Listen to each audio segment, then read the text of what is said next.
Yo, what is up everyone? Welcome back to a brand new video here on the channel. So hope you guys are all having an amazing day today.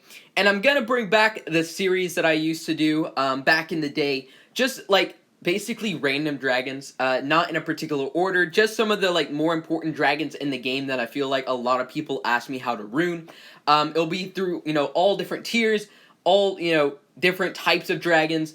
Just kind of, if you want a particular like dragon that you want to see like how to rune it, leave it down in the comment section, and whenever I do another video on this, probably in a couple days, I will make sure to do the first couple that I see. But in this video we're going to cover Itzani, Amarok, Hauheset, and then I believe I wanted to do what was his face, I get a lot of questions about him, Oni. There we go. So we're going to do those 5 dragons, and then from there, do whatever you guys would like me to do. Of course, I know a lot of you guys are probably curious about the 6 winners of the contest or giveaway that I was doing yesterday, or actually 2 days ago. I decided to wait the whole 48 hours before announcing them just to give everyone a fair chance. So the 5 have already been messaged, so if you haven't been messaged, unfortunately, you were not chosen this time, but I will be doing some more giveaways like within the next couple days. I really enjoyed it. It's kind of cool to see people enjoying those sigils, and the red envelopes is definitely a nice deal. So yeah, be tuned in for probably a couple of giveaways. The first people to maybe comment on a video, not this one, but maybe the next one or something like that. Yeah, it's just gonna be random, and yeah, just turn on notifications. So the 5 who won were Dragonslay 7131, Icy 1334, and Zeus X Almighty, Jack Q, Hunter of Wolves, and then the big one, the one that will get 500 sigils every single day up to Valentine's Day, and then a special one, like a special gift, which I'm still trying to decide, is September Rain. So congratulations to all you guys. You guys have already received the sigils, and yeah, if you guys want to enter other giveaways, then, stay tuned. Alrighty, so we're going to start out with the lowest one, and then work our way up. So, we're going to start with Amarok. How to rune Amarok. Okay, so Amarok at lower levels is like a very big beast. Not as much as he was back in the day. Back in the day, this thing was unstoppable. You just equip lightning resist, and, archers, cannons, and lightning towers could not touch this guy. And, he could walk over bases. Doesn't matter what was on the base. Flax have kind of, hurt his potential a little bit. He's not as useful for as long as he was, but he's definitely a good dragon. So, personally, in the way that I would rune him, at this level or point in the game, you're not going to have a lot of, warrior or, warrior, hunter, or attack runes. But if you have a couple of those, I might suggest putting them on. Always, HP for warriors is going to be one of the better runes to have. If you have explosive shield runes, definitely put it on him. Really, you're not going to see a whole lot of dragons with explosive shield on them at all. Past, I think, past Platinum, I think. So yeah, I don't necessarily think that putting on cannon and archer resist runes would actually help him. I used to think oh yeah, put resist runes on him every single dragon. You'll be able to be more resistant and all this.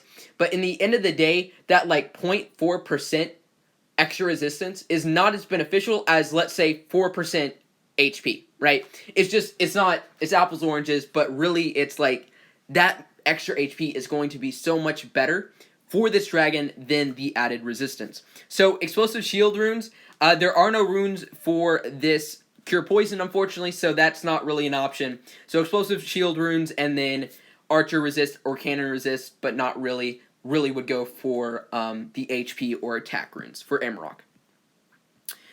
Next one that I wanted to do was my boy Hauheset. So Hauheset, oh man, I know people are raving. I used to say Hauheset was trash. Alright, I know, blasphemy. Hauheset is amazing, alright. I finally realized its potential, and started practicing, and it's oh wow, this dragon is actually quite good. He's still useful, for sure, even at level 100,000 towers, this guy is going to be amazing.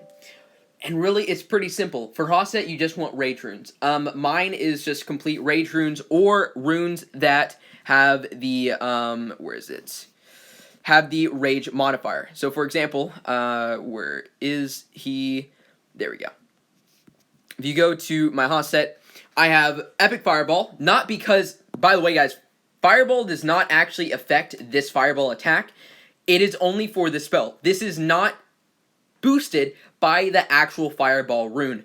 I see so many people saying, oh yeah, I just put Fireball on all my hunters. No guys, it does nothing besides add a little bit more rage. As you can see, the secondary modifier is Rage Generation. Then I have a Legendary Rage, and then an Epic Rage Glyph, Epic Rejuvenate Glyph, which has the Rage modifier, and then the Legendary Rage Glyph, which, you know, for obvious reasons. So really just go full Rage, or whatever has a modifier of Rage. Really would not suggest going for like Hunter HP or Hunter Attack, unless you have Hauheset at a level where she is still actually able to take out towers. You know, for me personally, it doesn't matter if I put HP on her, because she literally gets one shot regardless of how much HP or what gear that I have. And honestly, the less HP she has, actually the better, because you get more reliant on skill than just being able to tank stuff out. So definitely just put a bunch of Rage runes on her. She doesn't have a whole lot of spells that have runes. Desiccating Sand, no runes. Time Shift, no runes. Crumble to Dust, definitely no runes, and Borrowed Time doesn't have any either. So you're really limited to basically Rage and Hunter, Attack, and HP.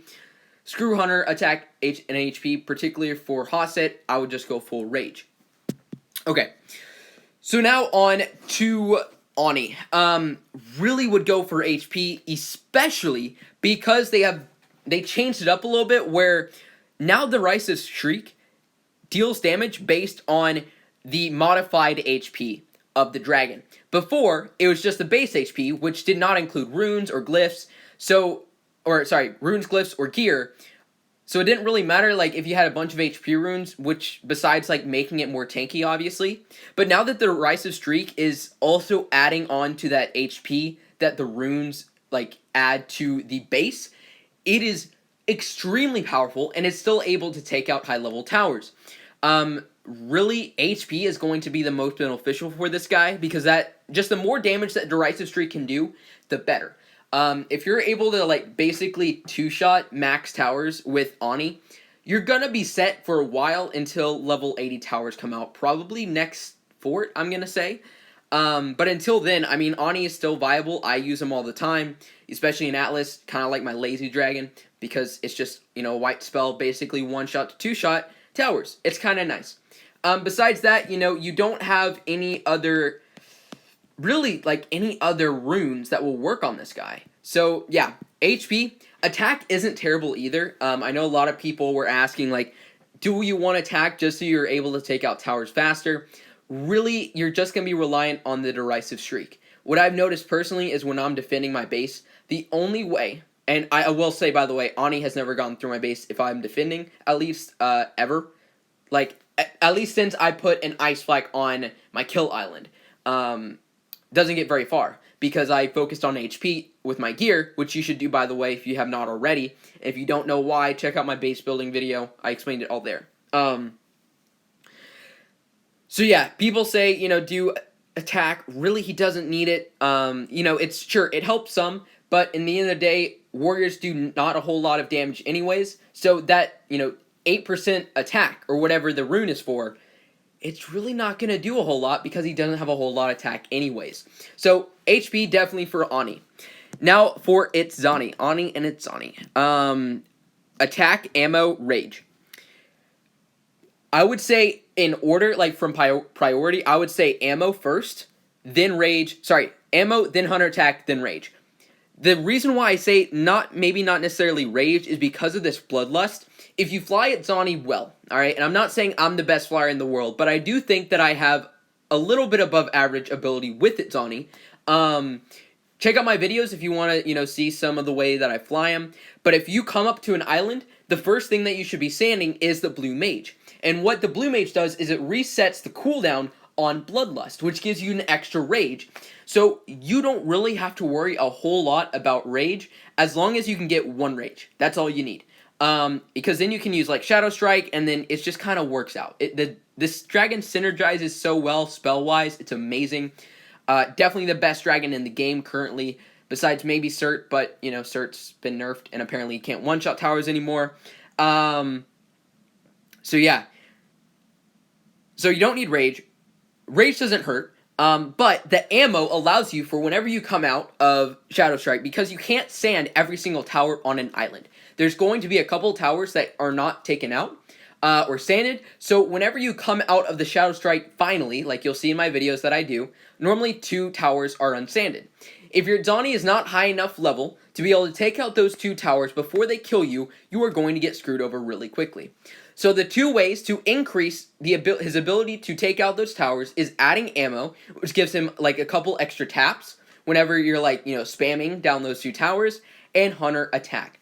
Personally, I would say ammo a little bit is a higher priority because it's just amazing. So yeah, I mean, besides that, again, there's not a whole lot of spells that will affect. Sorry, there's not a whole lot of runes that will affect these spells. Shadow Strike does not correlate with Cloak. It doesn't work. So putting Cloak runes on this guy is going to do absolutely nothing unless their modifier is Rage. But I would not suggest putting Cloak runes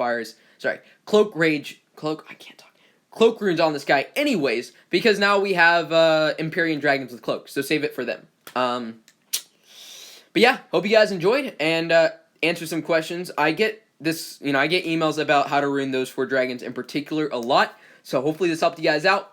Anyways, guys, let me know down in the comments which